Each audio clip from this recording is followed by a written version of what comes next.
اعوذ باللہ من الشیطان الرجیم بسم اللہ الرحمن الرحیم۔ السلام علیکم ورحمۃ اللہ وبرکاتہ۔ امید کرتی ہوں کہ آپ ایمان، تقوی اور صحت کی بہترین حالتوں میں ہوں گی۔ جمال آن لائن قرآن اکیڈمی میں آپ سب کو خوش آمدید۔ آج ہم فن تجوید کے بارے میں پڑھیں گے۔ کسی بھی علم یا فن کو شروع کرنے سے پہلے اس کی تعریف، اس کا موضوع، اس کی غرض و غایت اور یہ کہ اس فن یا علم کا شرعی طور پر حاصل کرنے یا نہ کرنے کا کیا حکم ہے، یہ ہمیں پتہ ہونا چاہیے۔ تجوید کا لغوی معنی ستھرا یا کھڑا کرنا اور اصطلاح قراء میں حروف کو ان کے مخارج سے صفات لازمہ و عارضہ کے ساتھ ادا کرنے کو تجوید کہا جاتا ہے۔ فن تجوید کا موضوع حروف تہجی ہیں اور فن تجوید کی غرض و غایت یہ ہے کہ قرآن کو صحیح پڑھا جائے۔ فن تجوید شرعی طور پر ہر مسلمان مرد اور عورت پر حاصل کرنا واجب ہے اور کتابی صورت میں یہ علم حاصل کرنا فرض کفایہ ہے، جیسے قرآن میں ہے الذین آتیناہم الکتاب یتلونہ حق تلاوتہ۔ ترجمہ: جن لوگوں کو ہم نے کتاب دی ہے وہ اس طرح اس کی تلاوت کرتے ہیں جو تلاوت کرنے کا حق ہے۔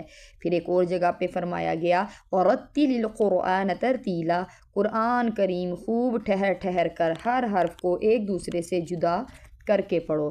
اور اس کی پہچان کیسے ہوگی؟ جب ہم فن تجوید کو سیکھیں گے۔ حضرت علی سے پوچھا گیا ترتیل کے کیا معنی ہیں، تو آپ نے فرمایا تجوید الحروف و معرفت الوقوف، حروف کی تجوید اور اوقاف کا جاننا، یعنی کہاں کیسے وقف کیا جائے، پھر کہاں سے کس طرح شروع کیا جائے۔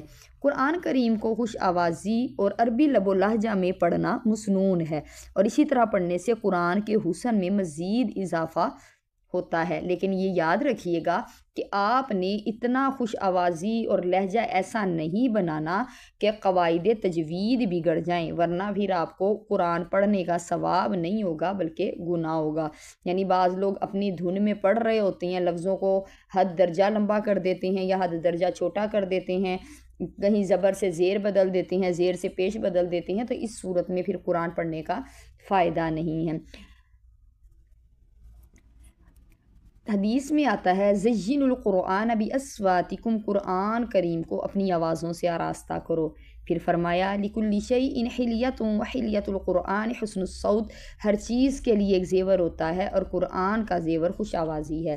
پھر فرمایا حسن القرآن باصواتکم فإن الصوت الحسن یزید القرآن حسنا، قرآن کریم کو اپنی آوازوں سے خوبصورت کرو، تحقیق اچھی آواز قرآن کے حسن میں اضافہ کرتی ہے۔